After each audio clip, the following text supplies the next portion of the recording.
gawa ko tayo ng video. This is a random video. Ano lang pwedeng magawa natin gamit po ng mga products na available sa aking makeup stash. Napadilams na po ako mga kaa and primer, which is ang setting gel.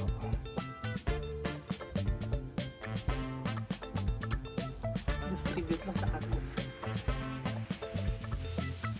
Once na-settled na ang ating primer na ginamit, which is yung setting gel, naggamit naman po ako ng lipstick na to, which is Coral Fever.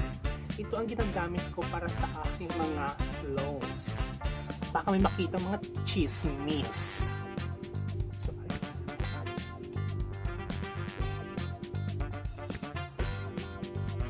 blend. And now I'm going to use this Lux foundation from Avon Products Natural. Huwag tayong magtipid dahil marami pang supply. Again,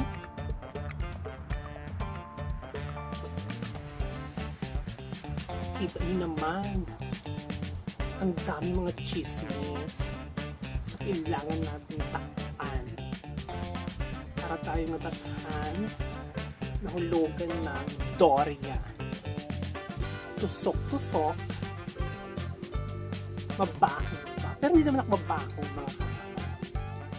Since oily ang ating face, nagamit tayo ng loose powder. Loose powder na gamitin natin yun para sa ating oily face. Ay hindi pinagpala. Kailangan siya mag-wear.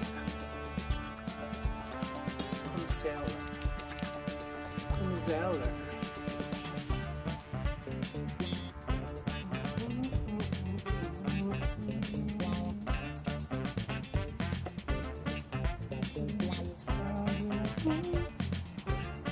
Blend.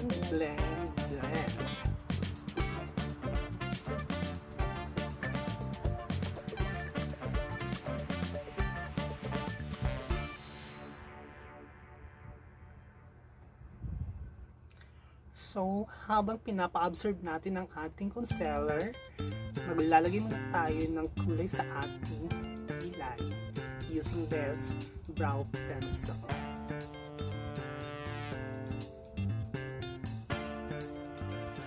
So, ayan ang kaa. Tapos na ako sa aking brows. Punta na po tayo sa ating shadow area. So, nilagyan ko po siya ng concealer para po mag-pop up ang kulay ng shadow na ilalagay na. So, I'm using this hairline makeup palette. So, matagal na po sa akin itong mga kaa. So, ito po nga gamitin natin para sa ating shadow area. Gamitin ko po ito para sa ating outer layer.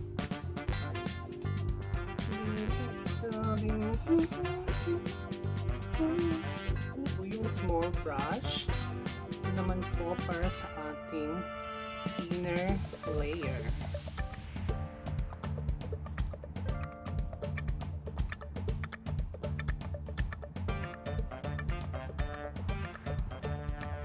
And of course, after the shadow, I'm going to use this Shimmering Zone liquid eyeliner.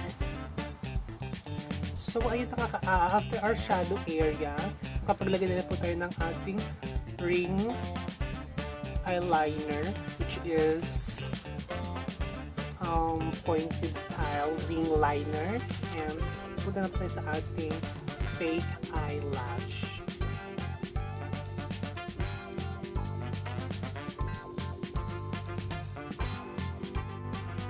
Fake eyelash.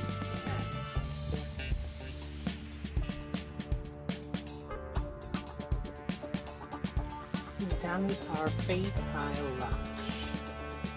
So, punta tayo sa ating nose. So, ilagay po tayo ng nose line dito sa ating nose bridge. Para kunwari matangos ang ating ito. So, gagamit tayo ng makeup palette na to. Ito na rin gagamitin natin para sa ating nose bridge. So, I'm going to use this brush with this shade.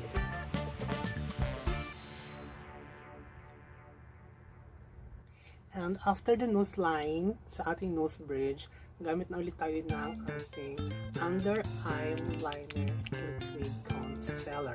So ito yung nilagay natin dito sa ating lower eyelid. So isipin natin mga ang diskarte ko sa pag-makeup, ilalagyan ko ng concealer dito sa aking shadow area para mag-pop up ang kulay ng shadow.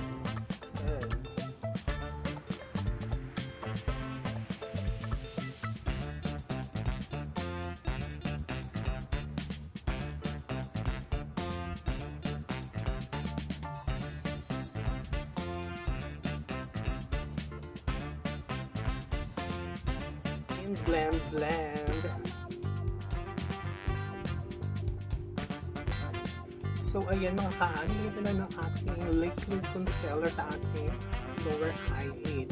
So, maglalagay na po tayo ngayon ng white pencil para sa ating lower eyelid para sabihin na malaki ang ating mga mata.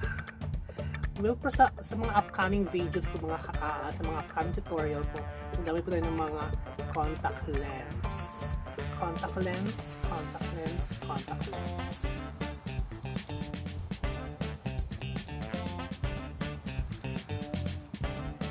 So, after ng white pencil sa ating lower eyelid, gamit ako ng shade na to.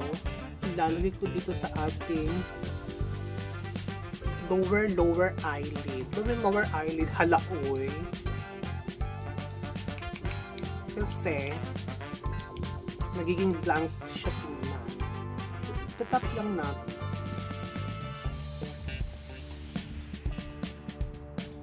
Tingin lang sa taas.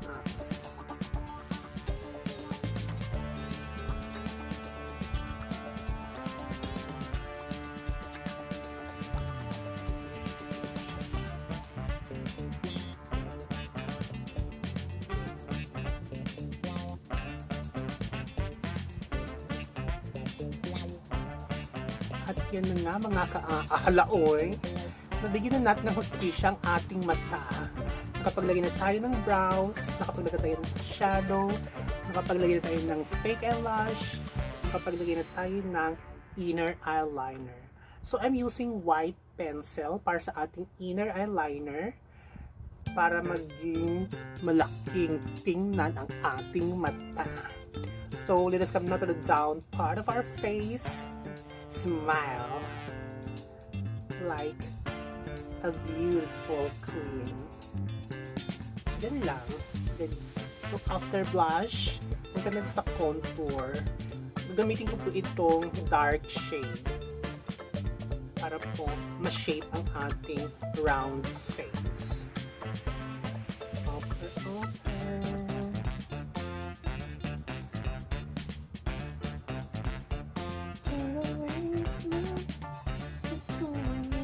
So ayan, pinapaalala ko mga yung hindi pa po nakakapag-subscribe sa YouTube channel ko, Tonie Aclo Vlog, mag-subscribe na po kayo para makadagdag po sa ating subscribers.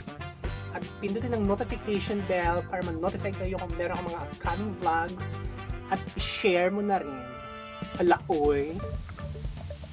So after contouring mga gamit na po ako ng aking color matte lip para sa aking lipstick. Itong next soft matte lip cream.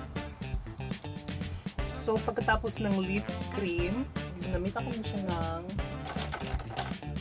glossy lip gloss para maging glossy ang ating lips. And after that, punta na tayo sa ating highlighter. Although wala pa akong highlighter mga nagamit muna ako ng white color ng eyeshadow. Well, I'm going to use this shade.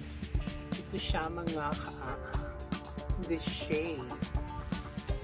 So I'm going to use this fan brush. Halaoy.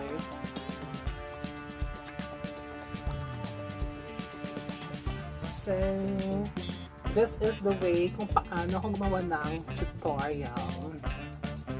So, sana magustuhan yung mga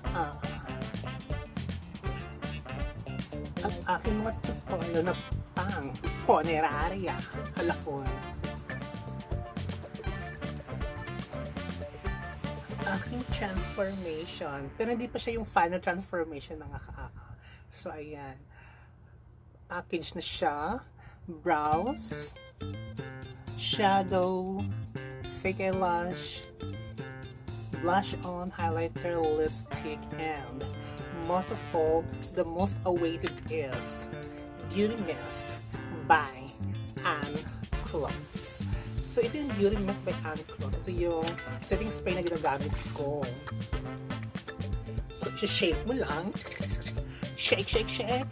Shake, shake, shake. Then, spray. Close your eyes.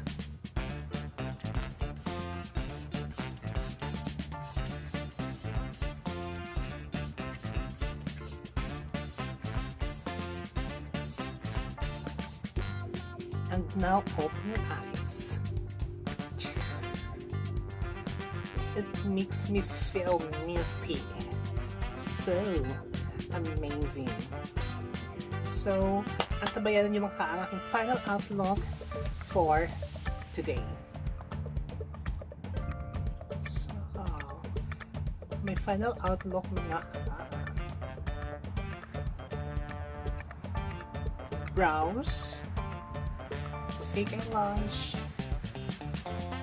shadows, blush on, lipstick, highlighter, earrings, necklace.